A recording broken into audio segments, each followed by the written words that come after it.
রাতের অন্ধকারে যখন মুন্সিরহাটের নির্জন পথঘাট নিঝুম হয়ে আসে, তখন সেখানে জেগে ওঠে অন্য এক জগৎ। লৌকিক আর অলৌকিকের সীমারেখা যেখানে মিলেমিশে এক হয়ে যায়, সেখানেই শুরু হয় এক হাড় হিম করা অধ্যায়। গপ্পচুচুর আজকের নিবেদন, লেখিকা জোনাকির কলমে মুন্সিরহাটের রাত চড়া।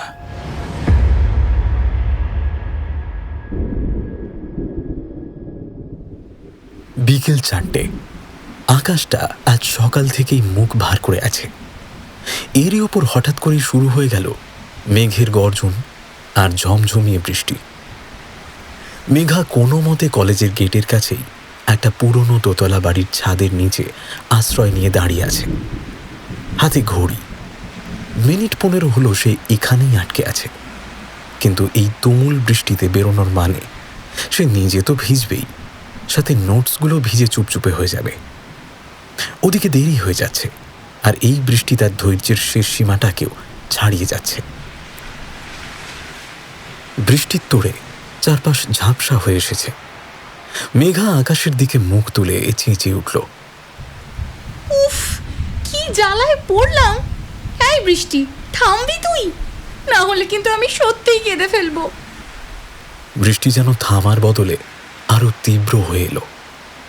মেঘা বিরক্ত হয়ে আবার আকাশের দিকে তাকিয়ে বলতে লাগলো, আরে, আরো জোরে পড়ছিস! কি সমস্যাটা কি তোর? দেখ, ভালোই ভালোই কমে যা, তাহলে আমি ওপরওয়ালার সাথে কথা বলে তোর সেটিংটা আবার করিয়ে দেব। মানছি ব্রেকআপ হলে সবারই কষ্ট হয়, তা বলে এইভাবে কেঁদে কেঁদে শহর ভাসাবি তুই? মেঘার পাশের থামের আড়ালে দাঁড়িয়েছিল ছেলেটা। বয়স বড়জোর 23-24। মুখ চোখ ঢাকা কালো ক্যাপ আর সাদা রুমালে। উন্মুক্ত কপালে বিন্দু বিন্দু ঘাম জমেছে। বৃষ্টিতে আটকে থাকার যন্ত্রণায় সে নিজেও বিরক্ত ছিল, কিন্তু এই মেয়েটার আজগুবি কথা শুনে সে স্তব্ধ হয়ে দাঁড়িয়ে রইল। মেয়েটার মাথায় কি ছিট আছে নাকি? বৃষ্টির সাথে ব্রেকআপের সম্পর্ক? ভুরু কুঁচকে মেঘার দিকে তাকিয়ে রইল ছেলেটা। তারপর বৃষ্টি কিছুটা কমতেই আর এক মুহূর্ত দাঁড়ালো না, দ্রুত পা চালালো। মেঘা এতক্ষণ আর চোখে ছেলেটার কাণ্ড দেখছিল। ও এবার হাসিতে ফেটে পড়ল। ছেলেটার ভয়ার্ত একই সাথে কৌতূহলী চাহনি দেখে সে দিব্যি বুঝতে পেরেছে যে ছেলেটা ওকে পাগল ভেবেছে।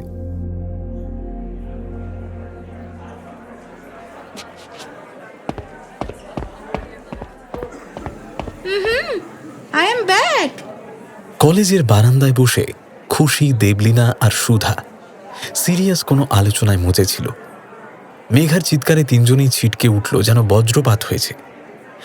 ক্যাম্পাসের বাকি ছাত্রছাত্রীরাও বিরক্ত হয়ে তাকালো।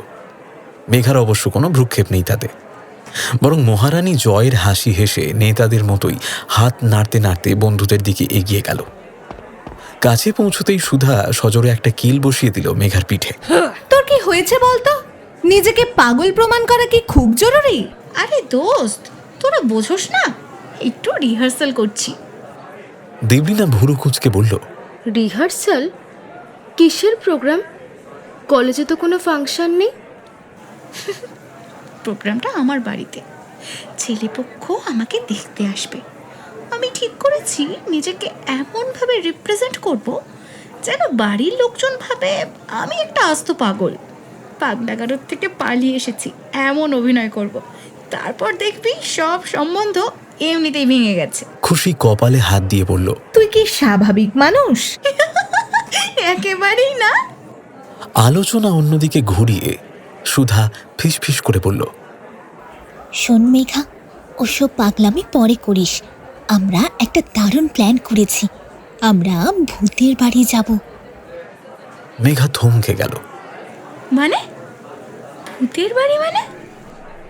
সুধা একগাল হেসে বলল, খুশির মামা বাড়িতে একটা ঘটনা ঘটেছে। ওর খুব কাছের একজন নাকি ওই গ্রামে ভূতে মারা গেছে। গ্রামের সবাই ভয় পায়। সন্ধ্যা নামলে নাকি ওই স্টেশনের পাশ দিয়ে কেউ হাঁটে না। না রে, এগুলো মজা নয়। আমি সত্যি বলছি, জায়গাটা বড্ড অশুভ, নেগেটিভ এনার্জি আছে ওখানে। দেবলীনা হেসে উড়িয়ে দিয়ে বলল, আরে ভাই, ওটা গ্রাম, ভূতের চেয়ে কুসংস্কার বেশি ওখানে। মেঘার চোখ দুটো চকচক করে উঠল। ভূতে তার বরাবরই খুব উৎসাহ। সে চিরকালেই ভূতের গল্প শুনে এসেছে, আজ দেখার সুযোগ এসেছে। সে উত্তেজিত হয়ে বলল, একদম ঠিক, আমার আমার বহুদিনের শখ পূরণ হবে ভাই। সবাই আমার শুধু ভাটের গল্প শোনায়, এবার আমি নিজে গিয়ে দেখে আসবো। আগের বার তো তোরা আমাকে না নিয়েই, সে যাই হোক, যদি ভূতের দেখা না পাই তাহলে ওদের মুখ ভোঁতা করে দেব আমি। তোরা বুঝছিস না, জায়গাটা সত্যিই খুব ডেঞ্জারাস। দুপুরেও ওখানে গেলে গা ছমছম করে। আমি একবার গিয়েছিলাম, ওই অনুভূতিটা আমি এখনো ভুলতে পারি না। খুশি গম্ভীর হয়ে চারপাশটা একবার দেখে নিল। ভিড়ের মধ্যেও সে যেন অনুভব করল এক শীতল স্রোত। ক্যাম্পাসের ভিড়ভাট্টা তখনও চারপাশে, কিন্তু টেবিলটার চারপাশের পরিবেশ যেন মুহূর্তের মধ্যে অন্য কোনো জগতে পৌঁছে গেছে। খুশির ফ্যাকাশে মুখ আর কাঁপা কাঁপা হাত দেখে বেশ বোঝা যাচ্ছে স্মৃতিগুলো তাকে কতটা তাড়া করে আজও। সুধা, মেঘা আর দেবলীনা তিনজনেই স্তব্ধ। খুশি গলাটা একটু ঝালিয়ে নিয়ে তারপর বলতে শুরু করলো, তোরা তো জানিস, দিদার বাড়ি যাওয়ার রাস্তাটা এমনিতেই একটু ঝোপঝাড় আর পাতলা একটা জঙ্গল দিয়ে ঘেরা। গত বছর যখন কলকাতা থেকে দিদার ইঞ্জেকশন নিয়ে ওখানে পৌঁছলাম, তখন দুপুর 2:10। ট্রেন একটু লেট ছিল, আমারও দেরি হয়েছিল তার আগে। সব মিলিয়ে স্টেশনে নেমে কেমন যেন মনে হলো পৃথিবীতে আমি ছাড়া আর কোনো প্রাণের অস্তিত্ব নেই। স্টেশনের কাউন্টার বন্ধ, এদিকে লাইটগুলো কিন্তু মিটমিট করে জ্বলছে, অথচ সূর্য মাথার ওপর। খুশি একটু থামল। তার চোখের মণি কাঁপছে। সে যেন আবার সেই মুহূর্তটাতে ফিরে গেছে। আমি যখন একদম প্ল্যাটফর্মের শেষ প্রান্তে সেই নির্জন পথ দিয়ে হাঁটছি, হঠাৎ পিছনে একটা হালকা শব্দ। প্রথমবারে এতটা গুরুত্ব দিইনি, কিন্তু একবার না, বারবার হয়ে চলল ব্যাপারটা। মনে হলো আমার কয়েক হাত পেছনে কেউ হাঁটছে। আমার মনে এইবার ভয় ঢুকলো। ঠিক ভূতের কিনা বলতে পারবো না, তবে মানুষের, বিশেষত জঙ্গলের মধ্যে দাঁড়িয়া বা মহুয়ার নেশা করে পড়ে থাকা মদো মাতালের ভয়টা ছিল পুরো মাত্রায়। এদিকে আমি বহুবার ঘুরে দেখেছি, কিন্তু কোথাও কেউ নেই। কিন্তু অদ্ভুত বিষয় হলো, আমি যখনই পা বাড়াচ্ছি আমার ঠিক ঘাড়ের কাছে একটা গরম নিঃশ্বাসের ঝাপটা অনুভব করছি, যেন কেউ আমার খুব কাছে মুখ এনে অজানা ভাষায় সুর করে ভারী কোনো মন্ত্র আওড়াচ্ছে। খুব অস্পষ্ট, কিন্তু কানে তীরের মতো বিঁধছিল সেই শব্দগুলো। মেঘা এই প্রথম চুপ। খুশি বলে চলল, অনেকে বলে মুন্সিরহাট স্টেশনের ওই নির্জন চত্বরে একসময় নাকি তান্ত্রিকদের আখড়া ছিল। তারা মৃতদেহ নিয়ে এমন কিছু অন্ধকার আচার পালন করত যা নাকি এই মাটির সাথে মিশে আছে। গ্রামের বয়স্করা বলে, সন্ধে 5টার পর ওই রাস্তায় যারা গেছে তাদের অনেকেরই স্মৃতিশক্তি লোপ পেয়েছে, বা তারা অদ্ভুত সব কথাবার্তা বলতে শুরু করেছে। আমার ওই দূর সম্পর্কের দাদু, যিনি মারা গেছেন, শুনলাম তিনি মৃত্যুর ঠিক আগের দিন রাতেও নাকি স্টেশনের কাছেই কাউকে অদ্ভুত ভাষায় চিৎকার করতে শুনেছিলেন। সুধা একটু ঝুঁকে এলো। তুই কি সত্যি কিছু দেখেছিলি? খুশি একটা দীর্ঘশ্বাস ফেলে বলল, দেখিনি, কিন্তু অনুভব করেছি। আমার মনে হচ্ছিল বাতাসটা ভারী হয়ে আসছে, যেন পচা ফুল আর ধূপের একটা তীব্র গন্ধ। আমি আর দাঁড়িয়ে থাকতে পারিনি, প্রাণের ভয়ে দৌড়াতে দৌড়াতে মেন রোডে গিয়ে উঠেছিলাম। ওই স্টেশনের মাটিটাও কেমন যেন অন্য রকম। মনে হয় কেউ এখনো সেখানে অতন্দ্র প্রহরী হয়ে ঘুরে বেড়াচ্ছে। ঘরের তাপমাত্রা যেন আচমকা কমে এলো। সবারই চোখে উত্তেজনা আর ভয়ের এক অদ্ভুত সংমিশ্রণ। কিছুক্ষণ সব চুপ। তারপর মেঘা হঠাৎ উঠে দাঁড়িয়ে টেবিলে জোরে একটা থাবড়া মেরে বলল, আমি যাব। এই রহস্যটা না জানলে আমার শান্তি নেই। খুশি এক প্রকার রেগেই গেল। তোর কি মাথা খারাপ? এটা কোনো মুভি নয় যে ক্যামেরায় শট নিবি আর ফিরে আসবি। ওখানে যা ঘটে তা মানুষের বুদ্ধির বাইরে। দাদু হয়তো এমনই কোনো ঝামেলার মাঝখানে পড়ে গিয়েছিলেন, যার প্রভাব তার হার্টের উপরে পড়েছে। সুধা জেদ ধরে বসল। দেখ খুশি, আমরা কৌস্তবকে কথা দিয়েছিলাম বলে 1 বছর কোনো হরর প্লেসে যাইনি, কিন্তু এই ঘটনা যখন আমাদের চোখের সামনে এলো তখন কি হাত গুটিয়ে বসে থাকা যায়? তুই তো ভুলে যাসনি কয়েক মাস আগেও আমরা এসব নিয়ে দাপিয়ে কাজ করেছি। হয়েছে আমাদের কোনো বিপদ? এক শুধু কৌস্তবের কেসটা বাদ দিলে। আবার দেখবি একটা ভালো ভিডিও আর আমাদের ইউটিউব চ্যানেল ভাইরাল। প্যারানর্মাল ব্লগিংয়ে অশনি সংকেতের ব্র্যান্ড ভ্যালু কম না, সেটা এভাবে হেলায় নষ্ট করব কেন বলতে পারিস? তাছাড়া আমরা তোকে ঠিকানা দিতে বলছি না, তুই শুধু বল কোন রুটে যেতে হয়, বাকিটা আমরা খুঁজে নেব। খুশি দেখল এই 3 জনের জেদ পাহাড়ের চেয়েও শক্ত। মেঘার অবুঝ পাগলামি আর সুধার জেদ সব মিলিয়ে সে বুঝতে পারল এরা বিপদের মুখোমুখি হতে প্রস্তুত। খুশি হতাশ হয়ে উঠে দাঁড়ালো। ব্যাগ গুছিয়ে নিয়ে যাওয়ার আগে বলল, তোরা যে কত বড় ভুল করছিস তা যাওয়ার আগে বুঝবি না। আমি আমার কর্তব্য পালন করলাম, তোরা যদি যাস অন্তত আমাকে জানাস। আমি আমার মামাদের বলে রাখবো যাতে স্টেশন থেকে তোদের নিতে যাওয়ার ব্যবস্থা করা যায়। সুধা তীক্ষ্ণ স্বরে বলল। ঠিকানাটা অন্তত দে খুশি। খুশি তিক্ত হাসল। আমি বন্ধু হিসেবে তোদের সর্বনাশ করব না। তোরা যখন খুঁজে নিতেই চাস তখন আমি আর কি বলবো।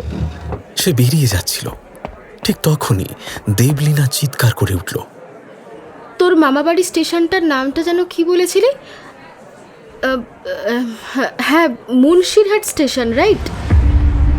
নামটা চারপাশের বাতাসে যেন দীর্ঘ ধ্বনি তৈরি করে প্রতিধ্বনিত হলো। মেঘার চোখে অজানা উজ্জ্বলতা। এই উজ্জ্বলতা নতুন রহস্যের। মুন্সিরহাট স্টেশন অপেক্ষা করছে তাদের জন্য।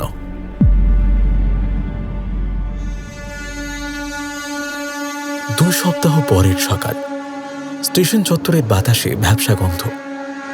আকাশটা আজ যেন কিছুটা ঝিম মেরে আছে, যেন কোনো অশুভ শক্তির কিছুর অপেক্ষায় সময়ও থমকে দাঁড়িয়েছে। সুধার পরিকল্পনা অনুযায়ী সকাল 10টাতেই ওরা দাসনগর স্টেশনে পৌঁছে গেছে। এখান থেকে আমতা লোকাল ধরে তাদের গন্তব্য সেই মুন্সিরহাট স্টেশন। মেঘা ক্যামেরাটা ব্যাগ থেকে বের করে বারবার চেক করছে, চোখ মুখে একটা অদ্ভুত উত্তেজনা। ভাই, আমি মারাত্মক এক্সাইটেড। মেঘা ক্যামেরার লেন্সটা মুছতে মুছতে বলল, ক্যামেরাটা সেট করে রেখেছি, একটা দারুণ শট তুলব। কিছু ক্লিপস অ্যাড করে কালকের মধ্যেই আপলোড করে দেব। বহুদিনের পর আবার ভৌতিক কন্টেন্টে ফিরছি, বুঝলি? ভালো ভিউ হবেই হবে, দেখিস। সুধা মাথা নেড়ে সায় দিল, তার দৃষ্টি দূরে ট্রেনের সিগন্যালের দিকে। মেঘা একগাল হেসে বলল, সেটা তো গিয়েই দেখবো, কিন্তু টাইটেলটা কি দেব বলতো? মৃত্যু স্টেশন নাকি মুন্সিরহাটের অশরীরী? কি বলছিস?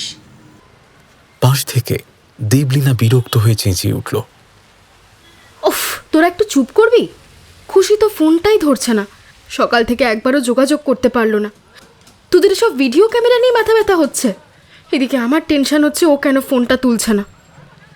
সুধা ফোনের ক্যামেরা সেট করতে করতে নির্লিপ্ত গলায় বলল, হয়তো কোনো কাজে ব্যস্ত, চাপ নিস না।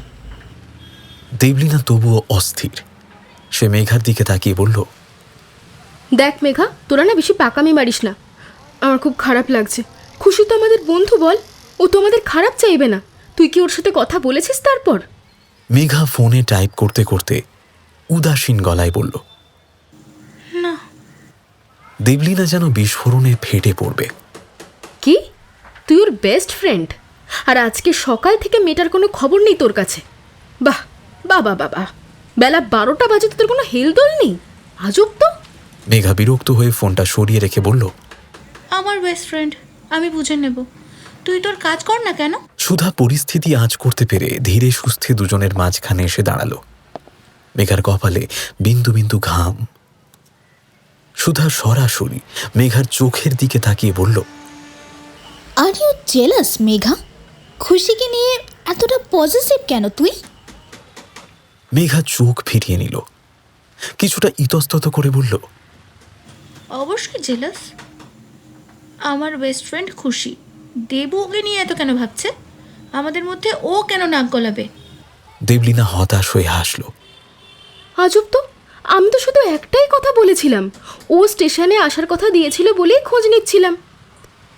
তুই বড্ড বদলে গেছিস মেঘা। কথাগুলো মেঘার হৃদয়ে গিয়ে বিঁধল। সে মুহূর্তেই নরম হয়ে দেবলীনার হাত ধরল। সরি দেবু, আমি সত্যি এমনটা বলতে চাইনি।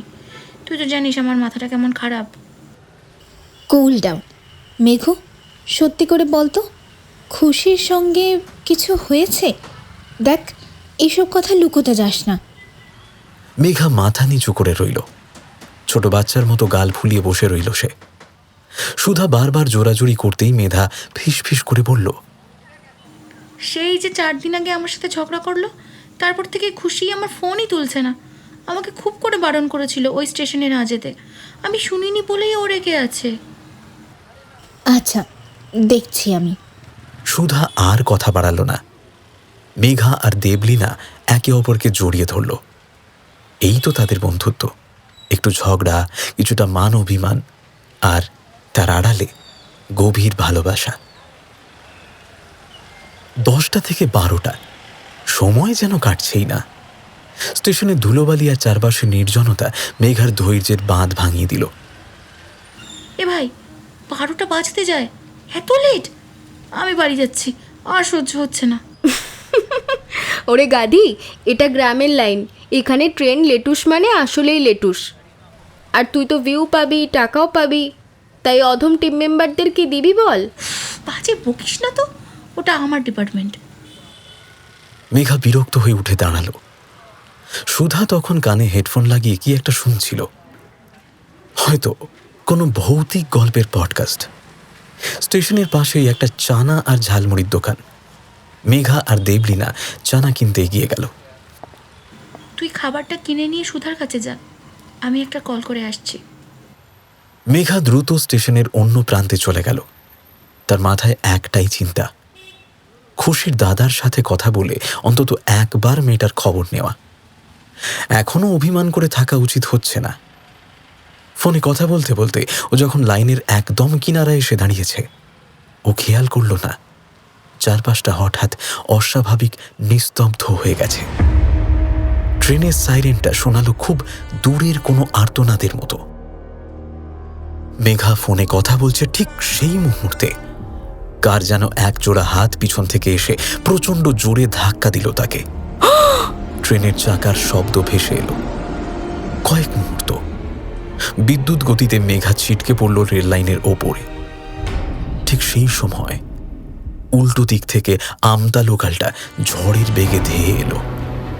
ট্রেনের হুইসেল যেন মেঘার কানের পর্দা ফাটিয়ে দেবে। মেঘা চিৎকার করতে চাইল, কিন্তু গলার স্বর যেন গলার কাছেই আটকে গেছে তার। চোখের সামনে সব অন্ধকার, সময় থমকে গেছে। সে স্পষ্ট দেখল ট্রেনটা তার উপর দিয়ে চলে যাচ্ছে। ওর দম বন্ধ হয়ে এলো।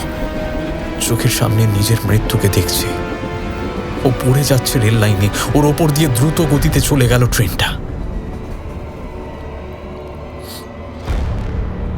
মুহূর্তের মধ্যে এক বীভৎস শব্দ, রক্তাক্ত দেহটা লাইনের দুপাশে ছিন্ন ভিন্ন হয়ে ছড়িয়ে পড়ল। কাঁচা রক্তে আর আঁশটে গন্ধে ভেসে যাচ্ছে জায়গাটা। দূরে দাঁড়িয়ে থাকা দেবলীনা ভীষণ চিৎকার করে অজ্ঞান হয়ে পড়ে গেল। বুক ফাটা সেই কান্নার শব্দ স্টেশনের বাতাসে মিলিয়ে গেল, কিন্তু মেঘা কোথাও যেতে পারল না। বুক ফেটে যাচ্ছে কষ্টে, তবুও মেঘা পারছে না ফিরতে। কে বা কারা যেন টেনে ধরে রেখেছে ওকে। ট্রেনটা চলে গেছে। স্টেশনে পড়ে আছে শুধু এক জোড়া ভাঙা ক্যামেরা আর বন্ধুত্বের কয়েক টুকরো রক্তাক্ত স্মৃতি। মেঘা ফিরতে চাইছে, কিন্তু অন্ধকার তাকে গ্রাস করছে। চোখের সামনে বারবার ভেসে উঠছে খুশির সেই মায়াময় মুখটা। তাকে বারণ করেছিল বারবার, তাকে বাঁচাতে চেয়েছিল। চোখ ফেটে জল বেরিয়ে আসছে। ও চিরতরে মুছে যাচ্ছে পৃথিবীর বুক থেকে। কারা যেন ওকে টেনে নিয়ে চলে যাচ্ছে। মেঘা এখন খুশির থেকে অনেক দূরে, এক অতল নিকষ কালো অন্ধকারে সে হারিয়ে যাচ্ছে। সেই অন্ধকারে খুশির মুখটা ভাসছে, কিন্তু মেঘা আর কোনোদিন তার প্রিয় বন্ধুর কাছে ফিরতে পারবে না। বাতাসে তখনও পোড়া গন্ধ। মেঘা তলিয়ে যাচ্ছে কোনো এক অতল গহ্বরে। হঠাৎ তার মনে হলো এক জোড়া বরফ শীতল রক্তমাখা হাত তার কাঁধ দুটো সজোরে চেপে ধরেছে। টাটকা লাল রক্ত টপ টপ করে ঝরছে তার কাঁধ বেয়ে। মেঘা সর্বশক্তি দিয়ে ঘাড় ঘোরাতেই দেখল কালো কুচকুচে একটা হাত, যার দুটো আঙুল কাটা। সেই কাটা অংশ থেকে ফিন ফিন করে রক্ত ছুটছে। বেরিয়ে থাকা লালচে মাংসের দলা দেখে ঘৃণায় ভয়ে মেঘার পাকস্থলী উল্টে আসার উপক্রম। ভয়ে গলা ফাটিয়ে চিৎকার করতে চাইল মেয়েটা, কিন্তু গলা দিয়ে কোনো শব্দ সরল না। আতঙ্কে গলা শুকিয়ে কাঠ হয়ে গেছে। নিঃশ্বাসও খুব ধীর গতিতে পড়ছে। মেঘা, হ্যাঁ মেঘা, মেঘা কি হয়েছে তোর? ঠিক আছিস তুই? দেবলীনার তীব্র চিৎকার আর চারপাশের মানুষের শোর বলে মেঘার ঘোর কাটল। সে দেখল সে কোনো লাইনে নয়, বরং দাঁড়িয়ে আছে দাসনগর স্টেশনের প্ল্যাটফর্মের হলুদ লাইনটার ঠিক ওপর। ও ঝুঁকে আছে একদম লাইনের ধারে। তার গা ঘেঁষে দানবীয় শব্দে হাওড়াগামী একটা এক্সপ্রেস ট্রেনের শেষ ভাগটা চলে যাচ্ছে। বাতাসের সেই প্রচণ্ড ঝাপটায় মেঘার মানসিক ভারসাম্য ধীরে ধীরে নষ্ট হয়ে আসছে। আরে মরতে গেছে নাকি মেয়েটা? চারপাশের হাজারো কণ্ঠস্বর মেঘার কানে বাজছে ঠিকই, কিন্তু চোখ তখনও সেই শূন্যতায় নিবদ্ধ, যেখানে সে একটু আগে সেই কাটা আঙুলের হাতটা দেখেছিল। হঠাৎ সব সরে গিয়ে ওর চোখের সামনে খুশির মুখটা ভেসে উঠল। স্টেশনে ওঠার আগে উল্টো দিকের প্ল্যাটফর্মে ও কি খুশিকেই দেখল? কিন্তু খুশি এখানে আসবে কোথা থেকে? ওর মাথা এত ভাবনার ভার নিতে পারল না। পরক্ষণেই ওর সামনে সব অন্ধকার হয়ে এলো। দেবলীনার কোলে মাথা রেখে নিষ্পন্দ হয়ে পড়ে রইল মেঘা। মুখে ঠান্ডা জলের ঝাপটা লাগতেই মেঘা চোখ মেলল। সামনে দেবলীনা আর সুধার উদ্বিগ্ন মুখ। মেঘার চঞ্চল চোখ জোড়া তখন এদিক ওদিক খুঁজে চলেছে সেই বিভীষিকার অবশেষ। সুধা ব্যাকুল হয়ে প্রশ্ন করল, মেঘ, কি হয়েছিল তোর? ট্রেনের অত কাছে কেন গিয়েছিলি? কাকে ডাকছিলি ওখানে? মেঘা কোনো উত্তর দিতে পারল না। তার ঠোঁট কাঁপছে, কিন্তু শব্দ বের হচ্ছে না। দেবলীনা বিরক্ত হয়ে সুধাকে থামিয়ে দিল। উফ, চুপ কর তো সুধা, ওর অবস্থা দেখছিস? ও কথা বলার মতো অবস্থায় নেই। চল ওকে হাসপাতালে নিয়ে যাই। একদিনের জন্য অন্তত অবজারভেশনে তো রাখা দরকার। হাসপাতালের নাম শুনতেই মেঘা তড়িৎ স্পৃষ্টের মতো সোজা হয়ে বসল। না না, আমি কোথাও যাব না। সুধা ওর পিঠে হাত বুলিয়ে শান্ত করার চেষ্টা করল। এত হাইপার হচ্ছিস কেন? শরীরটা তো দেখ। কিন্তু মেঘা তখন অস্থিরভাবে নিজের হাত কচলাচ্ছে, চোখ দিয়ে অঝোর ধারায় জল পড়ছে। ঠিক সেই সময় সুধার ফোনটা বেজে উঠল। সে দেবলীনাকে ইশারা করে একটু দূরে গেল কথা বলতে। দেবলীনা মেঘার হাত ধরে অনুনয় করল। প্লিজ মেঘা, রিস্ক নিস না। আমাদের এই হরর ট্রিপ ক্যান্সেল করা যেতেই পারে, কিন্তু তোর শরীর কোনো অবহেলা করার জিনিস নয়। না বলি না, আমাকে যেতেই হবে। আমি ঠিক আছি, আমি আমি একদম ঠিক আছি। প্লিজ প্লিজ আমাকে নিয়ে চল। আমি ওখানে না গেলে শান্তি পাবো না। মেঘার কণ্ঠস্বরে এক অদ্ভুত জেদ আর আরতি। দেবলীনা আর না করতে পারল না।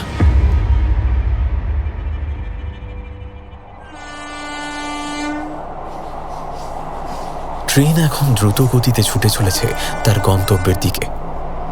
ট্রেনের দুলুনিতে মেঘার ক্লান্ত শরীরটা এলিয়ে পড়েছে দেবলীনার কাঁধে। সে কখন ট্রেনে উঠেছে, কিভাবে সিট পেয়েছে, তার কিছুই তার মনে নেই। ঝিমাতে ঝিমাতে সে একসময় গভীর ঘুমে তলিয়ে গেল। যখন তার ঘুম ভাঙল, দেখল বাইরে বিকেলের শেষ আলোটুকুও মুছে গেছে। ঘন কালচে নীল আকাশ জানান দিচ্ছে সন্ধ্যা ঘনিয়ে এসেছে। হাতের ঘড়িটায় দেখল 5:10। ট্রেনের কামরার ভেতরে ভ্যাপসা গরম। কিরে, শরীর খারাপ লাগছে? দেবলীনার প্রশ্নে মেঘা শুধু মাথা নাড়ল। জানলার ধারের সিটে একটা ছেলে বসেছিল। সুধা বিনীতভাবে তাকে অনুরোধ করল, এক্সকিউজ মি, ওর শরীরটা একটু খারাপ, যদি জানলার ধারে বসতে দিতেন। ছেলেটি কোনো বাক্য ব্যয় না করে সরে গিয়ে মেঘাকে জায়গা করে দিল। দেবলীনা তখনও জানলার বাইরে ছুটে চলা অন্ধকার গাছপালার দিকে তাকিয়ে চিন্তিত মুখে কি যেন ভাবছে। মুন্সিরহাট আসতে আর মাত্র 2টো স্টেশন বাকি। হঠাৎ সামনের সিটে বসা সেই অচেনা ছেলেটি দেবলীনার দিকে তাকিয়ে শান্ত স্বরে জিজ্ঞেস করল, আপনি কি কোনো কিছু নিয়ে খুব চিন্তিত? দেবলীনা কিছুটা অপ্রস্তুত হয়ে বলল, না না, তেমন কিছু নয়। কিন্তু ছেলেটা সেটা মেনে নিল বলে মনে হয় না। বরং সে তার এক বন্ধুর দিকে ইশারা করে বলল, ও আমার বন্ধুর ডাক্তার অরণ্য চৌধুরী। আপনার আপত্তি না থাকলে। অরণ্য নামক ছেলেটার চোখে মুখে এক অদ্ভুত গাম্ভীর্য। সে নির্দ্বিধায় এগিয়ে এসে দেবলীনার হাতটা ধরতেই ওর মুখটা যেন আরেকটু ফ্যাকাশে হয়ে গেল। দেবলীনার নাড়ি পরীক্ষা করতে করতে সে বলল, আচ্ছা, লো প্রেশারের সমস্যা আছে? দেবলীনা ঘাড় নেড়ে জানালো, হ্যাঁ। ছেলেটা পকেট থেকে একটা ওষুধের পাতা বের করে সুধার হাতে দিল। উনি কোনো কারণে খুব উত্তেজিত হয়ে পড়েছিলেন, তাই এমন হচ্ছে। এই এই ওষুধটা জলে দিয়ে খাইয়ে দিন, একটু পরেই সুস্থ বোধ করবেন। চিন্তা করবেন না, এগুলো বেসিক মেডিসিন, আমরা নিজেদের প্রয়োজনেই সাথে রাখি। সুধা আর দেবলীনা কৃতজ্ঞতায় মাথা নোয়ায়। এরপর অরণ্য কি মনে হতে মেঘার পালস চেক করে ওকেও একটু জল খাবার উপদেশ দিল। আলাপ গড়িয়ে বেশ টুকটাক কথাবার্তা শুরু হলো দুপক্ষেরই। জানা গেল তারা 3 বন্ধু, অরণ্য, ঋষভ আর শঙ্কর। অরণ্য ডাক্তার আর বাকি 2 জন পুলিশ অফিসার। কাকতালীয়ভাবে তারাও মুন্সিরহাট যাচ্ছে। ঠিক 5:40 ট্রেনটা ক্যাঁচ ক্যাঁচ শব্দ করে মুন্সিরহাট স্টেশনে থামল। স্টেশনের পরিবেশটা ঠিক খুশির বর্ণনার মতোই, থমথমে, নিস্তব্ধ আর রহস্যময়। ভিড় ট্রেনের মধ্যে থেকে কোনো রকমে ঠেলে ঠুলে 6 জন নেমে পড়ল। মেঘাকে নিয়ে প্ল্যাটফর্মের একটা বেঞ্চে বসল সুধা আর দেবলীনা। ওষুধের প্রভাবে মেঘা এখন অনেকটাই স্বাভাবিক। ফ্যাকাশে মুখে কিছুটা রক্তিম আভা ফিরে এসেছে। যেন সুধা একটা দীর্ঘশ্বাস ফেলে আকাশের দিকে তাকালো। মুন্সিরহাটের এই বিষণ্ণ সন্ধ্যা যেন তাদের সাগত জানাচ্ছে এক অজানা অন্ধকারের দিকে। দেবলীনা ফিসফিস করে বলল, আমরা এসে গেছি মুন্সিরহাট। মেঘা স্টেশনের নাম ফলকটার দিকে তাকিয়ে রইল। তার মনে হলো স্টেশনের সেই ঘন অন্ধকারের ভেতর থেকে কেউ একজন তাকে ইশারা করে ডাকছে। প্ল্যাটফর্মে পা রাখতেই এক অদ্ভুত নিস্তব্ধতা ওদের গ্রাস করল। সন্ধ্যা নামতে আর মাত্র কয়েক মিনিট বাকি। আকাশের রংটা এখন ছাই ছাই ফ্যাকাশে। সুধা তার ক্যামেরাটা ট্রাইপডে সেট করে চারপাশের নির্জনতা রেকর্ড করার চেষ্টা করছে। স্টেশনে নেমেছিল বড়জোর 12 জন যাত্রী, যার মধ্যে 6 জন আগেই অন্ধকারের বুক চিরে উধাও হয়ে গেছে। বাকি কয়েকজনের ছায়াও স্টেশনের ওপাশে মিলিয়ে গেল। সুধা ক্যামেরাটা এদিক ওদিক ঘোরাচ্ছে। হঠাৎ ওর কপালে ভাঁজ পড়ল। নিচু স্বরে ডাকল, দেবু, এদিকে আয় তো। দেবলীনা তখন মেঘার দিকে কড়া নজর রাখছে। মেঘা চুপচাপ একটা খুঁটিতে হেলান দিয়ে দাঁড়িয়ে আছে, চোখ জোড়া বড় বেশি স্থির। দেবলীনা সুধার কাছে গিয়ে জিজ্ঞেস করল, কি হয়েছে, ডাকছিস কেন? ক্যামেরাটা দেখ, নতুন জিনিস, কিন্তু লেন্সটা কেমন কাঁপছে দেখ। সুধার গলায় বিস্ময়। দেবলীনা ক্যামেরাটা হাতে নিতেই তার চক্ষু স্থির হয়ে গেল। মনিটরের পর্দাটা ঝিরঝির করছে, যেন কোনো শক্তিশালী ইলেকট্রোম্যাগনেটিক ফিল্ডের ভেতরে পড়ে গেছে। সবচেয়ে অদ্ভুত বিষয়, মাত্র 2 মিনিট আগে পিলারের পাশে আটকানো একটা পোস্টারের ছবি রেকর্ড হয়ে গেছে। এদিকে আদপে কোথাও সেই রকমের কোনো পোস্টারই তো চোখের সামনে নেই।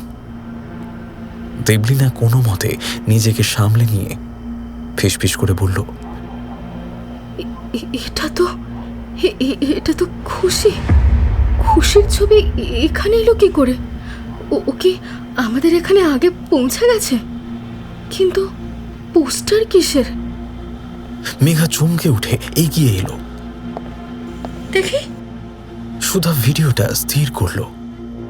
খুশির মতো দেখতে ঠিকই, কিন্তু ছবির নিচে তারিখটা দেখে সবার বুক ধক করে উঠল। নিখোঁজ পোস্টার, নিচে লাল কালিতে লেখা সময়টা 1988 সাল। সুধা ঢোক গিলে বলল, না, এটা খুশি হতে পারে না, এটা অন্য কেউ। 1988 সালে খুশি জন্মায়নি, কিন্তু অবিকল এক চেহারা হয় কি করে? দেবলীনা ফ্যাকাশে মুখে বলল, দেখতে তো একদম খুশির কার্বন কপি। এখানে আর এক মুহূর্ত থাকা ঠিক হবে না। দেবলীনা প্রায় কাঁদো কাঁদো হয়ে গেছে। স্টেশনের ওপারে দেখে ঘন জঙ্গল, চারপাশটা কেমন ধু ধু করছে। একটা পাখি পর্যন্ত ডাকছে না। ঠিক তখনই মেঘা স্টেশনের রেল গেটের ওপারে আঙুল তুলে দেখালো, ওপাশে দেখ, ওটা কি? দেবলীনা তাকাতেই তার শির দ্বারা দিয়ে একটা হিম শীতল স্রোত বয়ে গেল। জঙ্গলের ফাঁক দিয়ে একটা আগুনের শিখা উপরে উঠছে। কোনো সাধারণ কাঠ পোড়ানো আগুন নয়। হলদেটে নীল শিখার মাঝে একটা মানুষের অবয়ব দেখা যাচ্ছে। জীবন্ত কোনো মানুষকে যেন পোড়ানো হচ্ছে। আগুনের পাশে একজন মাত্র মানুষ ছায়ার মতো দাঁড়িয়ে, অথচ না কোনো চিৎকারের শব্দ নেই, না কোনো আর্তনাদ। যেন আগুনের মাঝে নিজেকে সমর্পণ করে দিয়েছে লোকটা। আচ্ছা, লাশ নয় তো, কিন্তু তাহলে কাঠের চিতা কই? এই কিরকম সৎকার? সুধা সাহসী মেয়ে, সে কিছুটা এগিয়ে গিয়ে দৃশ্যটা দেখার চেষ্টা করল। ওটা মনে হয় শ্মশান। গ্রামের দিকে লোকালয়ের পাশেই শ্মশান থাকে, কিন্তু মাত্র একজন লোক কেন? আর আগুনের মধ্যে ওই লাশটা কি সত্যি সত্যি নড়ছে? মানে আমি ভুলভাল দেখছি না তো? সুধা ক্যামেরাটা শ্মশানের দিকে ফোকাস করতেই দ্বিতীয়বার ওদের শরীরের প্রতিটা রোমকূপ খাড়া হয়ে গেল নিষিদ্ধ এক ভয়ে। মনিটরে সেই আগুন দেখা যাচ্ছে, পুড়ে যাওয়া দেহের হাড়গোড় স্পষ্ট, কিন্তু আগুনের পাশে দাঁড়িয়ে থাকা সেই আস্ত জীবন্ত লোকটাকে ক্যামেরায় দেখা যাচ্ছে না। খালি চোখে মানুষটা আছে, কিন্তু লেন্সে সে অদৃশ্য। সুধা ক্যামেরাটা ঝট করে নামিয়ে নিল। তার গলায় এবার সত্যিকারের আতঙ্ক। মেঘা, চল, জায়গাটা ঠিক লাগছে না। মেঘা তখন কেমন যেন ঘোরের মধ্যে। ও খুব সাধারণভাবে হাত নেড়ে বলল, কেন? একটা লাইভ কর না, দারুণ ভিউ হবে। তুই কি খেপেছিস? দেবলীনা মেঘার হাত ধরল। তোর শরীর ভালো নেই মেঘা। আগে কোনো একটা থাকার জায়গা খুঁজে বের করতে হবে। আজকের রাতটা কাটিয়ে কাল সকালে খুশির বাড়িতে খোঁজ নেব। চল এখান থেকে। তিনজনে উল্টো পায়ে স্টেশনের কাউন্টারের দিকে হাঁটা দিল। কাউন্টারটা বন্ধ, কোনো রেলকর্মী বা গার্ডের কোনো টিকি নেই। অগত্যা ওরা স্টেশন চত্বর ছাড়িয়ে নামলো মেঠো রাস্তায়। খুশির কথা মতো কেউ আসেনি ওদের নিতে। এদিকে দুধারে বড় বড় হোগলা বন, লম্বা ঘাস আর ঝোপঝাড়গুলো যেন বাতাসের ধাক্কায় একে অপরের সাথে ফিসফিস করে কথা বলছে। একটা পুরনো ল্যাম্পপোস্ট দূরে মিটমিট করে জ্বলছে। আবছা আলোটা অন্ধকারের গভীরতা আরো বাড়িয়ে দিয়েছে। মেঘা এদিক ওদিক ঘাড় ঘুরিয়ে দেখছিল, তবে সে যে কি খুঁজছে বা কি দেখছে তা বাকিরা বুঝতে পারল না। সুধা ফোন বের করে গুগল ম্যাপ দেখল। খুশি আসার আগে একটা লোকেশন দিয়েছিল, সেই মতো ম্যাপ বলছে ডান দিকে যেতে হবে, স্টেশন পেরিয়ে এই হোগলা বন, তারপর গলিটায় ঢুকতে হবে। ওরা অন্ধকার সরু গলিটায় পা রাখল।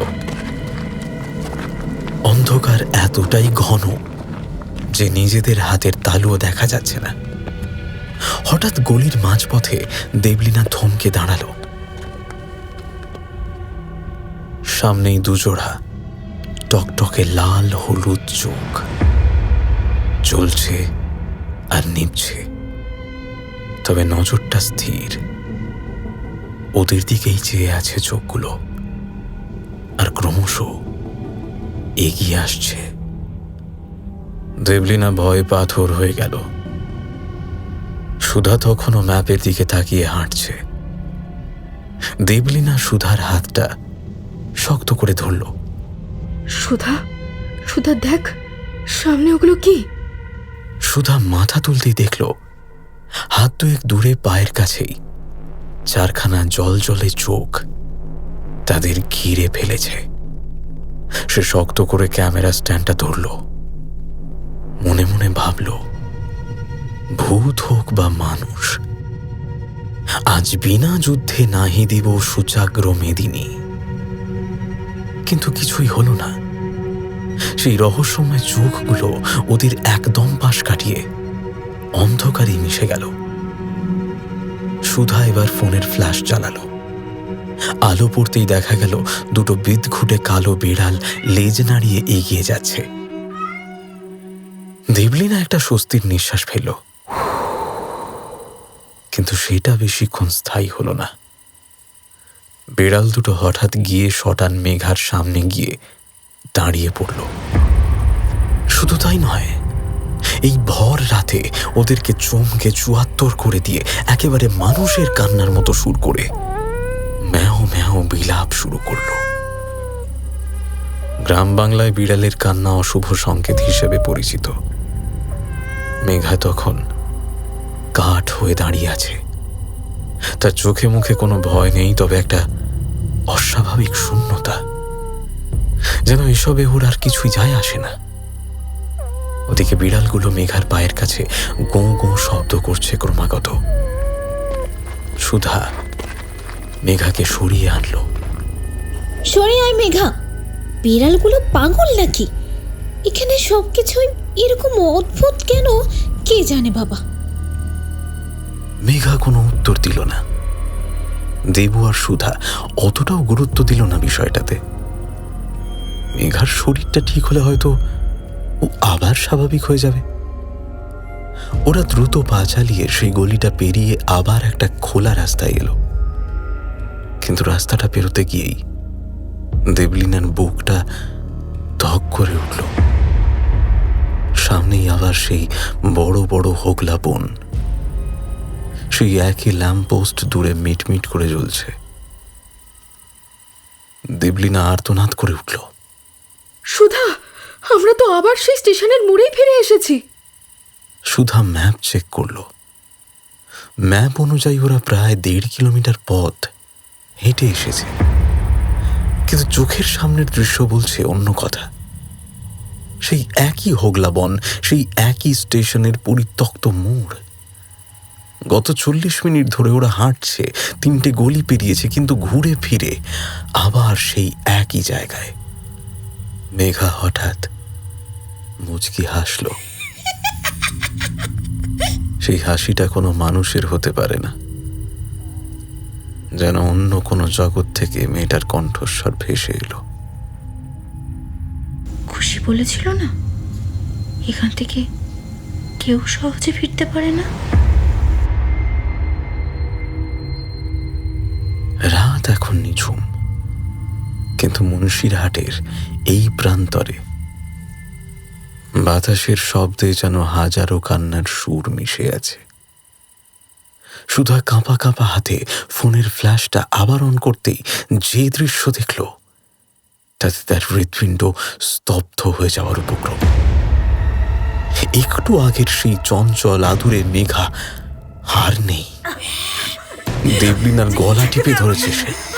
মেঘার মুখ বিভৎসভাবে বদলে গেছে।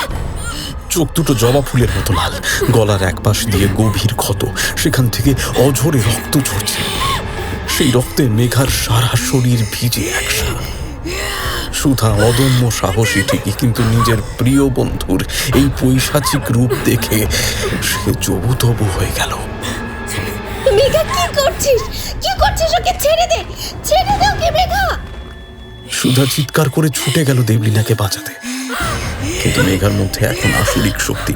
সে এক হাতে দেবলিনাকে ধরে রেখে অন্য হাত দিয়ে সুধার গলা টিপে ধরল। সুধার পা দুটো মাটি থেকে কয়েক ইঞ্চি উপরে শূন্যে ভাসতে লাগলো। মেঘা এক ভয়ঙ্কর হুঙ্কার দিয়ে উঠল। সেই স্বর কোনো নারীর নয়, হতেই পারে না। ওকে নিতে এসেছি আমি, তোরা কেন ওকে এখানে নিয়ে এলি? মেঘা অট্ট হাসিতে ফেটে পড়ল। সেই হাসিতে যেন আকাশ বাতাস কেঁপে উঠল। ওকে বাঁচাতে পারবি না তোরা, কেউ পারবে না। ঠিক সেই মুহূর্তে অন্ধকার ফুঁড়ে একদলা আগুনের কুণ্ডলি এসে পড়ল মেঘার ওপর। এক গগনভেদী চিৎকার করে মেঘা ছিটকে পড়ল মাটিতে। আত্মা নাড়িয়ে দেওয়ার মতো সেই চিৎকার। মেঘা আর দেবলিনা দুজনেই কিসের যেন ধাক্কায় মাটিতে পড়ে গেল। হোগলা বনের মাঝে জল করে ওঠে হলুদ আলোর শিখা, আর সেই আবছা আলোয় ধীরে ধীরে সামনে এগিয়ে আসে একটা দীর্ঘদেহী ছায়া মূর্তি, শঙ্কর। হাতে এখনো আগুনের শিখার রেশ, চুলগুলো এলোমেলো, পরনের পোশাক ঘামে ভিজে গেছে এরই মধ্যে। কপাল আর হাতের শিরা ফুলে উঠেছে উত্তেজনায়। শঙ্করকে দেখেই মেঘা মাটিতে শুয়েই এলো চুলে চারিদিকে মাথা ঘোরাতে লাগলো। তবুও তার নাকে জড়ানো কণ্ঠস্বরের পৈশাচিক হাসি থামছেই না। কে বাঁচাবে এদের? কে বাঁচাবে? তুই? শঙ্করের পেছনে অরণ্য আর ঋষভ দ্রুত এগিয়ে এসে অর্ধচেতন দেবলিনাকে টেনে তুলল। শঙ্কর স্থির দৃষ্টিতে মেঘার দিকে তাকিয়ে বিড়বিড় করে কিছু মন্ত্র পড়তে শুরু করেছে ইতিমধ্যে। মেঘা এখন এক অদৃশ্য আলোর ঘেরা টোপে হাঁসফাঁস করছে। শঙ্কর গর্জে উঠল। কি কি চাই তোর? কেন এই মেয়েটাকে কষ্ট দিচ্ছিস? মেঘা মন্ত্রের তেজে ছটফট করতে করতেই হেসে বলল, রক্ত চাই, কাঁচা রক্ত খাবো। এই মেয়েটার শরীরের গরম রক্ত। পৈশাচিক উল্লাসে মেতে উঠল মেঘা। সে কি আদৌ মেঘা, নাকি কোনো আত্মা মেঘার বেশে? মেঘা কি আসলে নিজের বন্ধুদের মারতে পারে? ভূত প্রেত হোক বা মানুষ, আপনজনকে আঘাত করতে এতটুকু বেগ পায় না? অবশ্য শঙ্করের ভয়ডর নেই। সে মুচকি হেসে তার মন্ত্রের তীব্রতা বাড়িয়ে দিল। ঠিক তখনই ঝোপঝাড়ের অন্ধকার চিরে হাজির হলো এক জটাধারী সাধু। তাদের দেখে মেঘার মুখে ফুটে উঠল এক কুটিল হাসি। এসে গেছে জমের বাপ, এসে গেছে বাপের বাপ কংস। তোদের গোবর খুঁড়বো রে এবার। মরবি, সব কটা মরবি। রক্ত খাবো, রক্ত, কাঁচা কাঁচা রক্ত। সবাই চমকে উঠে সন্দিগ্ধ চোখে উপস্থিত সাধুদের দিকে তাকালো। সেই সাধুদের দল থেকে বেরিয়ে এলো একজন দীর্ঘদেহী পুরুষ, পরনে কালো কৌপিন, পেশিবহুল চেহারা, গায়ের রং তামাটে, মুখে শয়তানি হাসি। শঙ্করের মুখে একটা অবাক ভাব। অভয়, তুই তোর সাধনার জন্য এই নিষ্পাপ মেয়েটাকে বলি দিবি?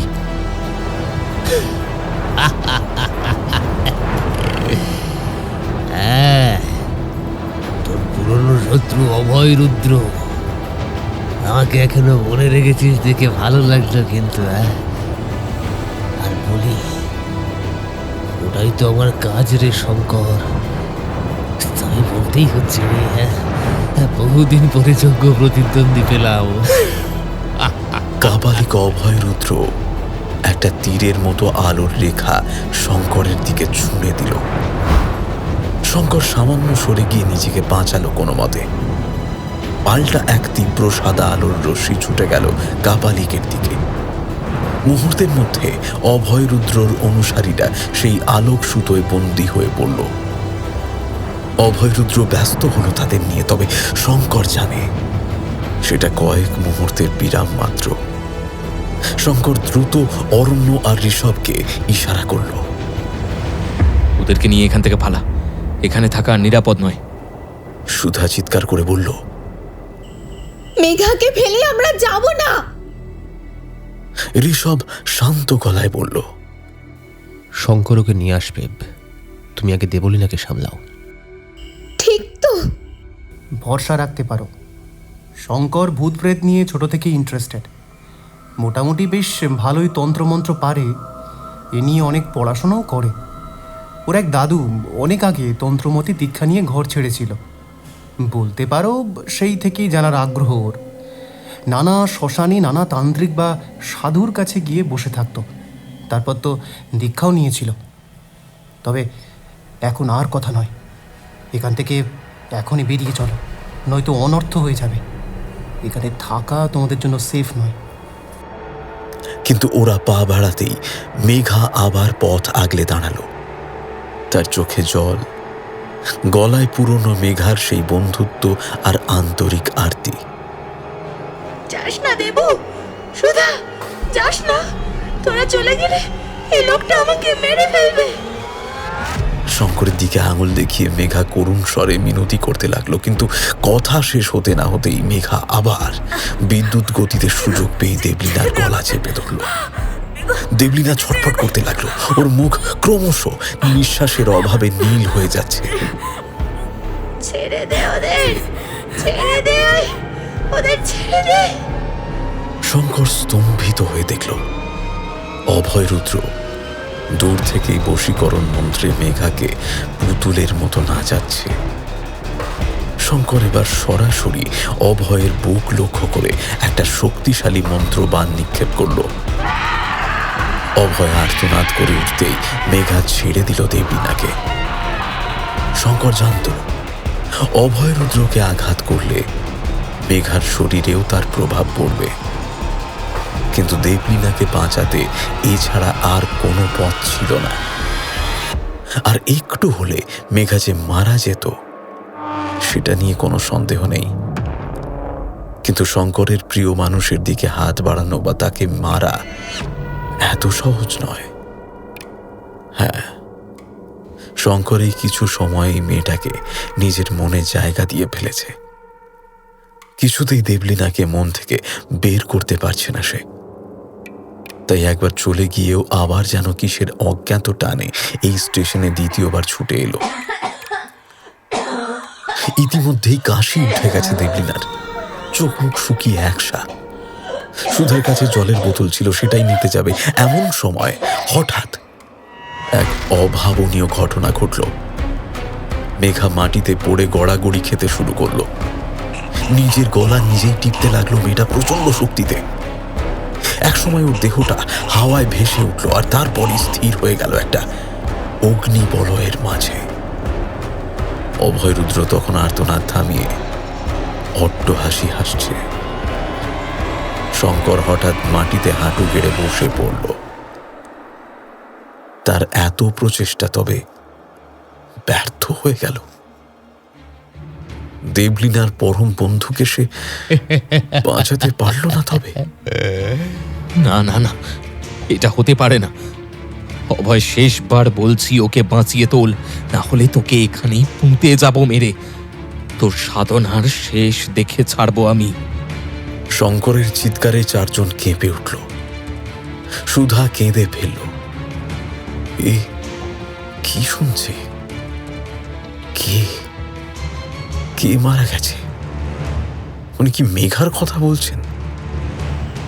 না না, এটা হতে পারে না। মেঘা, মেঘা ওঠ, ওঠ বাবু। আমি আর কোনোদিন ভিউসের জন্য এমন বিপদ ঘাড়ে নেব না। আমাকে ক্ষমা করে দে। ওঠ মেঘা, ওঠ। সুধা বুক ফাটা কান্নায় ভেঙে পড়ল। তারপর চিৎকার করে মেঘার নিস্তব্ধ দেহের দিকে ছুটল। শঙ্কর হঠাৎ সুধার দিকে সন্দেহের চোখে তাকালো। তার অন্তর্চক্ষু দিয়ে কিছু বোঝার চেষ্টা করলো যেন। ঠিক সেই সময় এক জোড়া কালো রশ্মি এসে শঙ্করকে আষ্টে পৃষ্ঠে বেঁধে ফেলল। অভয়রুদ্র তার বন্দি দশা থেকে মুক্ত হয়ে বেরিয়ে এসেছে। সে হাসলো দেবলীনার দিকে তাকিয়ে। তবে কি এবার দেবলীনার পালা? সবাইকে অবাক করে দিয়ে দেবলীনা খিলখিল করে হেসে উঠল। সে হাসি হিংসিতর। ঋষভ তাকে আটকানোর চেষ্টা করলো বটে, কিন্তু দেবলীনা এক ঝটকায় তাকে সরিয়ে দিয়ে ধীর পায়ে তান্ত্রিক অভয়রুদ্র দিকে এগিয়ে গেল। শঙ্করের চোখের জল শুকিয়ে দৃষ্টি স্থবির হয়ে গেছে। সে কি তবে ভুল মানুষকে রক্ষা করতে চেয়েছিল? বন্ধুদের সাথে কি চরম বিশ্বাসঘাতকতা! ঋষভ, সুধা আর অরণ্য পাথরের মতো দাঁড়িয়ে রইল। অদৃশ্য আগুনের লেলিহান শিখা আর রক্তচন্দনের গন্ধে বাতাস ভারী হয়ে উঠেছে। তান্ত্রিক অভয়রুদ্রের অট্টহাসি গুহার দেয়ালে ধাক্কা খেয়ে দ্বিগুণ শক্তিশালী হয়ে ফিরে আসতে লাগলো। বাবা! দেবলীনার এই একটা মাত্র শব্দে গুহার ভেতরের সমস্ত দৃশ্যপট বদলে গেল। সুধা এবং বাকিদের মাথায় যেন এবার সত্যি সত্যি পুরো আকাশটাই ভেঙে পড়ল। যে বন্ধুকে তারা ছোটবেলা থেকে চেনে, যার সারল্যের ওপর তাদের অগাধ বিশ্বাস ছিল, সে কিনা এই নরপিশাচ তান্ত্রিকের চর। এই সমস্ত ষড়যন্ত্রের মূল চাবিকাঠি তারই হাতে। তান্ত্রিক অভয়রুদ্রের চোখে তখন এক পৈশাচিক তৃপ্তি। সে দেবলীনার দিকে তাকিয়ে গম্ভীর স্বরে বলল, খুব ভালো কাজ করেছিস রে মা। এই মেয়েগুলোকে এখানে নিয়ে এসে আমাকে মহাশক্তির উৎস হতে তুই সাহায্য করেছিস। এই তিনজনের বলিদানে আমাকে অপরাজেয় করে তুলবে। শঙ্করের চোখের কোণ দিয়ে তখন টপ টপ করে জল পড়ছে। সে যেন মেনে নিতে পারছে না এই বিশ্বাসঘাতকতা। শুধু অবশ গলায় জিজ্ঞেস করল, কেন করলে এমন দেব? অন্য কিছু করার কথা ছিল। তোমার এই শিশুসুলভ মুখশ্রী আচরণকে এর মধ্যেই বড্ড ভালোবেসে ফেলেছিলাম। তুমি কিনা অজান্তেই আমারই বুকে ছুরি মারলে। যে হৃদয়ে তোমার বসবাস, সেই হৃদয়েরই খুন করলে তুমি।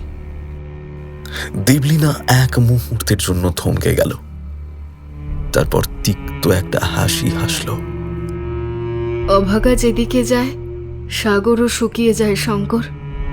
আমার মা নেই, বাবা শুধু শক্তি চায়।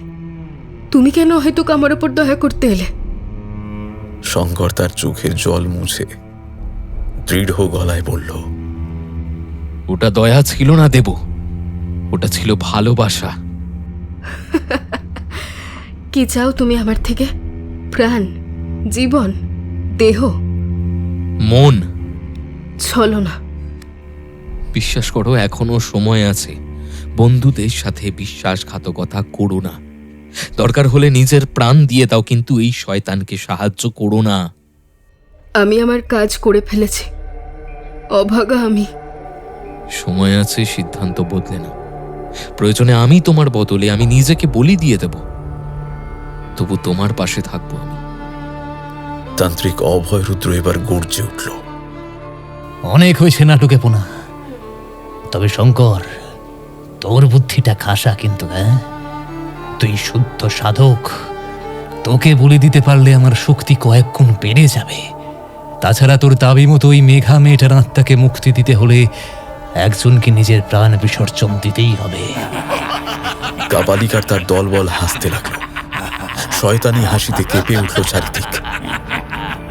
মেঘার নিষ্পন্দ দেহের দিকে তাকিয়ে থেকে সুধা স্তিমিত কণ্ঠে বলে উঠল, আমি নিজেকে বলি দেব। আমার নিজের বলতে তো কেউ নেই, অন্তত এই জীবনের বিনিময়ে যদি মেঘা ফিরে আসে। সুধা, সুধা। আসলে সহজে কিছুই পাইনি। কাকার বাড়িতে বড় হয়ে উঠতে গিয়ে পদে পদে লড়াই করতে হয়েছে। তাই হয়তো তোদের আমাকে কখনো কখনো একটু বেশি রুক্ষ মনে হয়েছে, কিন্তু বিশ্বাস কর, তোরা এই বন্ধুরাই আমার একমাত্র পরিবার। আমিও প্রস্তুত। মেঘার আত্মার জন্য আমার এই জীবন উৎসর্গ করাই শ্রেয়। অন্তত একটা প্রাণ তো বাঁচবে, একজনের পাপের তো প্রায়শ্চিত্ত হবে। চিন্তা করো না দেব, তোমাকে ভালোবেসেছি যখন, তখন তোমার পাপের ভারটুকু না হয় আমিই নিলাম। অনেক টাল বাহানার পর এই সিদ্ধান্তই চূড়ান্ত হলো। ঋষভ আর অরণ্য অনেক চেষ্টা করলো, কিন্তু ওরা মানতে পারল না মানুষ দুটোকে। এমনকি সাথে থাকতে দিতেও রাজি নয় তারা। দুজনকেই গুহার বাইরে বের করে দেওয়া হলো। অভিমানী দৃষ্টিতে একবার তাকিয়ে অরণ্য যাওয়ার আগে সুধাকে আগলে ধরল দুহাতে। সেই মুহূর্তের আলিঙ্গনে কোনো কথা নেই। প্রথমবার স্পর্শের সুখ স্মৃতি নেই, বরং আছে এক অব্যক্ত যন্ত্রণা। বিদায় বেলায় দুজনের চোখের ভাষা বলে দিচ্ছিল তারা একে অপরের অজান্তেই এক মায়ার বন্ধনে জড়িয়ে পড়েছে। যাওয়ার আগে সকলের অলক্ষ্যে শঙ্কর তার সমস্ত তান্ত্রিক শক্তি আকাশের দিকে লক্ষ্য করে নিক্ষেপ করে দিল। একটা শেষ চেষ্টা। তারপর এ শক্তির আর কোনো কাজ নেই। যখন সেই থাকবে না, তার শক্তি থেকে আর কি করবে? এই অসৎ লোককে সাহায্য করবে না, সেটা কখনো হতে দেবে না শঙ্কর। সে যদি না বাঁচে, তবে তার অর্জিত পুণ্য যেন এই অসৎ তান্ত্রিকের হাতে কখনোই না পড়ে। এদিকে তান্ত্রিকরা তাদের নিয়ে গেল গুহার আরো গভীরে। সাথে নিয়ে যাওয়া হলো মেঘার মৃতদেহ। সেখানে এক প্রাচীন কুয়োর জলে তাদের স্নান করানো হলো। গলায় ঝোলানো হলো রক্ত জবার মালা, গায়ে মাখানো হলো হলুদ আর বিভূতি। শঙ্কর দেখল দেবলীনা স্থির হয়ে বসে আছে। শঙ্কর সবকিছু ভুলে দেবুর মাঝে হারিয়ে গেছে, এখন তল খুঁজে পাচ্ছে না। এটা এমন কেন করলো? শঙ্করের সাধনার জোর অনেক, কিন্তু আজও ভালোবাসায় দুর্বল। মেয়েটা কারণ তো বললই, তবুও যেন মন মানছে না। শঙ্করের স্থির দৃষ্টি অনুভব করে হঠাৎ মৃদু কণ্ঠে দেবলীনা বলে উঠল, বিশ্বাসঘাতক কেমন হয় তা দেখবেন? না। দেবলীনা ম্লান হাসল। ভাবছি সিদ্ধান্ত বদলে নেব। শঙ্কর হালকা হেসে তাকিয়ে রইল। মেয়েটা ভালো হেয়ালি করে। আবার ভালোবাসবেন আমায়? না। জানতাম মিথ্যে আশ্বাস বিশ্বাসঘাতকতার থেকে অনেক ভয়ঙ্কর। শঙ্কর সরাসরি তাকালো তার দিকে। না, নতুন করে ভালোবাসার কিছু নেই, কারণ আমি তোমাকে প্রথম দেখার মুহূর্ত থেকেই ভালোবেসেছি। এমন খারাপ একটা মানুষকে ভালোবাসা যায় না, ঘৃণা করতে হয়। ভালোবাসা হয়ে যায়। কতদিনের শখ? শখ নয়, হৃদয়ের স্পন্দন। আমি চাই বা না চাই, আমার মন শুধু তোমারই জন্য স্পন্দিত হবে। আমি নিরুপায়। সাধনা যখন করেছেন তখন নিশ্চিত জানেন যে স্বাভাবিকভাবে মরা মানুষ বাঁচে না, বাঁচলেও সে আর স্বাভাবিক থাকে না। খুশিও সম্ভবত মারা গেছে। জেনে বুঝে জলে ঝাঁপ দিলেন কেন? তোমার জন্য। তাছাড়া যাদের দোষ নেই তারা মরবে না। তাদের জন্য নিজেকে বলি দিতে হলে তাই হোক। দেবলীনার মুখ জুড়ে অন্ধকার নেমে এলো। আপনি জানেন মেঘা বেঁচে নেই? মেঘা অনেক আগেই মারা গেছে। ট্রেন লাইনের ধারের যে রক্তমাখা দৃশ্য সবাই এক মুহূর্তের জন্যই দেখেছিল, ওটাই সত্যি। ওটা কারোর কল্পনা নয়। আমাদের সাথে যা এসেছে তা মেঘার দেহ নয়, মেঘার লাশ। অন্য কোনো অতৃপ্ত আত্মাকে মেঘার দেহে বন্দি করে অভয়রুদ্র পরিচালনা করছে। শঙ্কর সবটা শুনে হালকা হেসে উঠল। জানি, অরণ্য আর ঋষভও জানে। জানেন? শঙ্কর হালকা হেসে মাথা নাড়ল। দেবলীনা জড়সড় হয়ে বসল। ছেলেটা ভয়ঙ্কর তার বুদ্ধি আর ভালোবাসা। জেনে বুঝে আগুনে ঝাঁপ দিয়েছে।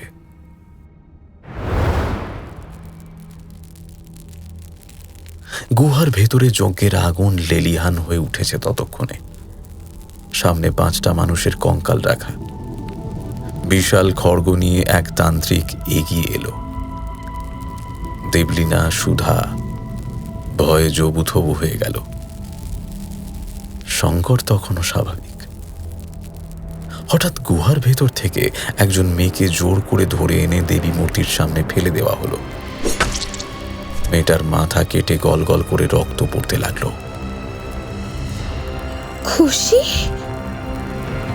খুশি বেঁচে আছে? ঈশ্বর! শঙ্করের মাথা চেপে ধরে এবার হাঁড়ি কাঠে ঢুকিয়ে দেওয়া হলো। শঙ্করের ঠোঁটে মুচকি হাসি।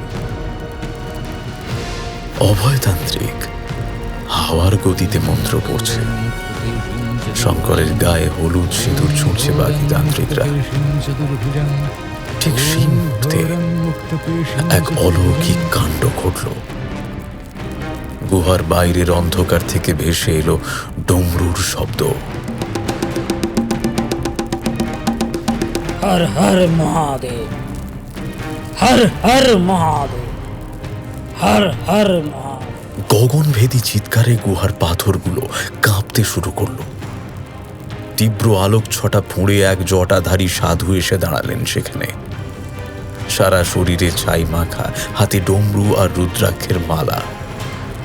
গুহার মুখে এক বিশাল ষাঁড় আর 2টো ঘোড়া দাঁড়িয়ে। ঘোড়া দুটোর পিঠে ঋষভ আর অরণ্য। শঙ্করের গলার শিব মূর্তি দেওয়া লকেটটা হঠাৎ জ্বলে উঠল। তৎক্ষণাৎ এক অবিশ্বাস্য শক্তিতে নিজের বাঁধন ছিঁড়ে ফেলল শঙ্কর। তান্ত্রিক অভয়রুদ্র স্তম্ভিত হয়ে দেখল শঙ্কর আর সাধারণ মানুষ নেই। তার দু চোখে এখন ধ্বংসের আগুন। এই যেন স্বয়ং মহাকালের আবির্ভাব।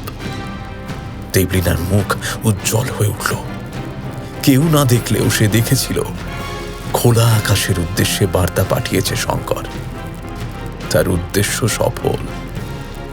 মেঘার দেহে থাকা সেই প্রেতাত্মা চিৎকার করে উঠল, বেশি বার বাড়িস না, কে বাঁচাবে তোদের? এই সাধু? শঙ্কর বিদ্যুৎ গতিতে এগিয়ে গিয়ে মেঘার রূপধারী সেই প্রেতাত্মার গলা টিপে ধরল। তার হাতের ছোঁয়ায় সেই অশরীরী আত্মা ভস্মীভূত হতে শুরু করল। মেঘা! অরণ্য সুধাকে টেনে সরিয়ে নিল। সে চেঁচিয়ে বলল, যেও না সুধা, যেও না, ও বেঁচে নেই। ট্রেনে ওর নাড়ি পরীক্ষা করতে বুঝেছিলাম ওর হার্টবিট চলছিল না, অথচ শঙ্কর ইশারা করলো চুপ থাকতে। তখনই বুঝেছিলাম কোনো বড় সমস্যা আছে। আশ্চর্য হয়ে গেছিলাম। দেবলীনা কান্নায় ভেঙে পড়ল। আমি ওর এই মৃত্যুর জন্য দায়ী। আমি ওকে নরকে নিয়ে এসেছি। যজ্ঞকুণ্ডের পাশে অভয় রুদ্রের অনুসারী তান্ত্রিকরা শয়তানের আরাধনা চালিয়ে যাচ্ছে, কিন্তু শঙ্করের রোষের সামনে তারা খড়কুটোর মতো উড়ে গেল। এবার শঙ্কর সব বাধা পেরিয়ে অভয় রুদ্রের মুখোমুখি এসে দাঁড়ালো। অভয় রুদ্র তার সমস্ত কালো জাদু দিয়ে বাঁচার চেষ্টা করছে ঠিকই, কিন্তু সত্যের আলোর সামনে সব অন্ধকার ম্লান হয়ে যায় চিরকাল। শঙ্কর তার ভেতর থেকে সমস্ত অশুভ শক্তি টেনে বের করে নিল। অভয় রুদ্রের পৈশাচিক আর্তনাদে গুহার ছাদ ধসে পড়তে লাগলো। এবার অবশেষে শঙ্কর অভয় রুদ্রকে গুহার সেই অতল কুয়োর দিকে ছুঁড়ে দিল। শোনা গেল একদল ক্ষুধার্ত শিয়ালের সমবেত উল্লাস। ধীরে ধীরে ডমরুর শব্দ মিলিয়ে এলো। আলোর তীব্রতা কমে এলো। শঙ্কর রক্তাক্ত। তার নির্দেশ মতো অরণ্য, ঋষভ আর সুধা মিলে কোনো রকমে খুশির অচেতন শরীরটাকে নিয়ে দ্রুত গুহা থেকে বেরিয়ে এলো। কিন্তু দেবলীনাকে টলানো গেল না। সে কিছুতেই শঙ্করকে একা ফেলে যাবে না। এদিকে গুহার পাথর টলমল করছে, ভূমিকম্পে পায়ের নিচের মাটি কাঁপছে, ছাদ থেকে চাঙড় খসে পড়ছে এদিক ওদিক। অথচ শঙ্কর এই গুহার কালো শক্তিকে ধ্বংস না করে ফিরতে পারবে না। খুশিকে নিয়ে বাকিরা বেরোনোর কয়েক মুহূর্তের মধ্যেই বিশাল এক শব্দে গুহাটা ধসে পড়ল চিরতরে। মেঘার নশ্বর দেহ সেই পাথরের নিচেই সমাধি নিল।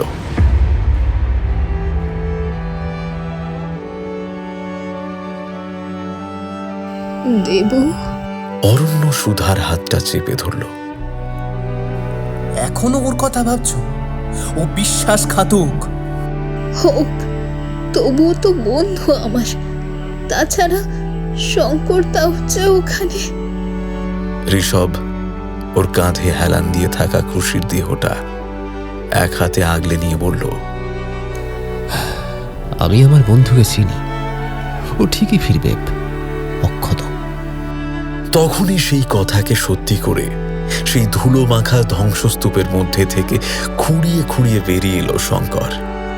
ওর একটা হাত দেবলীনার কাঁধে রাখা, ঠোঁটের কোণে কপালে হালকা রক্তের রেখা, শরীরময় ক্ষত, তবে মুখে একটা আলতো হাসি লেগে আছে। এই হাসি প্রাপ্তির হাসি। হঠাৎ পিছনে শেষবার একটা পাথর খসে পড়তেই চমকে উঠে ওরা দুজন দুজনের দিকে তাকালো। আর সেই প্রকৃতি আর প্রেমকে সাক্ষী রেখে পৃথিবীর সব থেকে বড় সম্পদের খোঁজে তলিয়ে গেল দুজোড়া চোখ। বিপদের মাঝে জীবনের সন্ধানে।